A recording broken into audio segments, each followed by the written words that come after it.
Hello and welcome to my latest weekly video news from Madison's. Well, firstly, thank you so much for the multitude of messages I got from my video news last week, in which I gave a bit of a more of a roundup of the current economic climate and my predictions and forecasts moving forward. It was certainly no surprise to us in the estate agency industry, I guess, that the market was certainly cooling. And I have been talking about that for a while on my vlogs. Indeed, Halifax came out with their price growth. They look at year-on-year data, and to the year ending the end of September, price growth was at 9.9% for the year.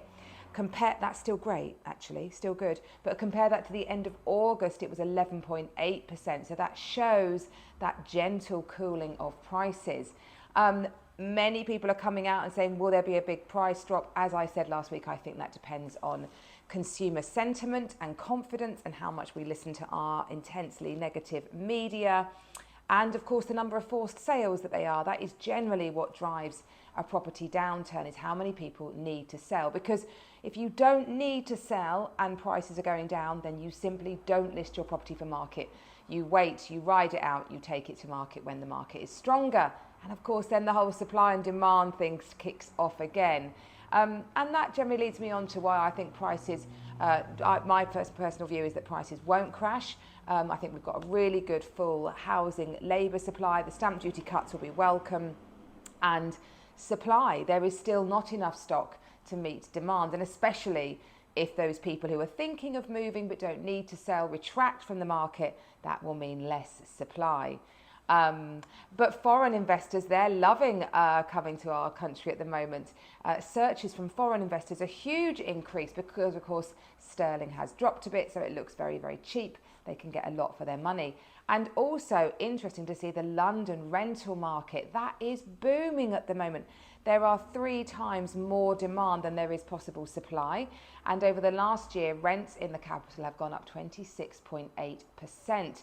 That means they have outperformed Sydney, Toronto, Singapore, really strong rental markets in terms of their growth.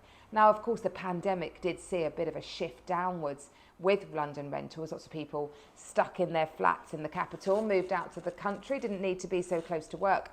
But of course, many of them are finding they miss the capital. So even though they might still be able to work from home, they're looking to move back to the capital. The only city that outperformed London for rental growth was New York, 39.8% increase in rental yields. And none of that is being helped by the reducing stock. So many landlords leaving the rental markets. The government has made it quite unattractive to hold rental stock for a while now. They've got rid of all the tax breaks you used to have on your mortgage payments.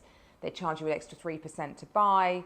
And there was talk of abolition of the Section 21 notice, which was the no-fault eviction, meaning basically you can ask your tenant to leave because they've done nothing wrong, but you simply want your property back. And also musings and rumours around what might happen about capital gains tax. So lots of landlords retracting from the private rental market, especially in the capital. Shortage of stock, more demand, prices have gone boom. So that could be a canny investment if you're thinking of how to make your money work harder for you. Well, I saw an interesting story of something that's happened as a result of the pandemic. Of course, inflation is something I talk about endlessly. The one prediction that I did think was going to happen when you rewind the clock 12 months, I thought, watch inflation. And of course, it's been rocketing away, hasn't it? So the cost of supply of goods to do up your house and trades has become really expensive. So interesting research found that the average age now, of someone who is going to be renovating their property has shot up to 49. So pre-pandemic, the average age of a renovator buyer was 37. So a buyer who bought a property, wanted to renovate it, make it better, make it their own, that has massively increased. And that's because of those rising costs of materials and trades. So being outpriced from the market, often an older buyer is sitting on more equity banked from their property sale, so they have that money to invest in doing up a property. So as lots of you know, I'm building a house at the moment. Do watch my weekly Instagram feed with a diary of my house build. I bring you a little video snip of what's going on. And also I post a regular monthly diary of a house builder blog, which has got somehow the more, I don't know, realistic view of what's going on. But prior to that, I used to renovate lots of properties. And my top tips, if you're thinking of renovating, always get 3 quotes. Never accept the first one. Think about what DIY skills you've got yourself, but do be realistic. Don't ever throw a painting party. That would be one of my big tips. Oh my gosh, the results are disastrous. Paint and booze are not a happy combination. Also, see if you can split the cost. If you can speak to a neighbour, if you're planning to do like a roof extension, speak to your neighbour. If you do it together, you'll get economies of scale, more attractive job for your builder, and yeah, you'll often get it done for less. And really shop around. You know, there's no doubt I've found that prices of things move and change, and when something's rising, you can panic. So there was a bit in my bill when cement was getting really expensive. And my builder said, don't worry, we're just going to wait. It will come back down again. And it did. So don't panic. So yeah, I'm a serial renovator. I love putting my own mark on a property. And if you do, those are some of my top tips for you. Well, 2 lovely properties that I have brought to market, which could equally be moved into and enjoyed, but both have the potential to do more to them. First of all, this lovely townhouse on Grove Hill Road, really beautiful, spacious accommodation. Those houses have lovely high ceilings. It's got a lovely courtyard garden, definite potential to change the kitchen, go down to the basement area, and it's got off-street parking.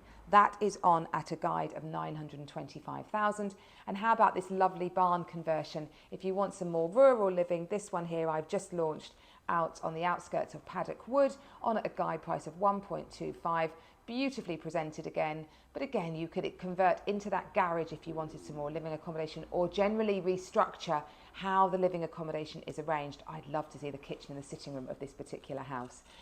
If either of those of interest, do please give us a call. Well, half term is looming. I'll bring you next week some tips for half term, things to do with the kids, but in the meantime, have a great week. I look forward to seeing you next week. Bye bye.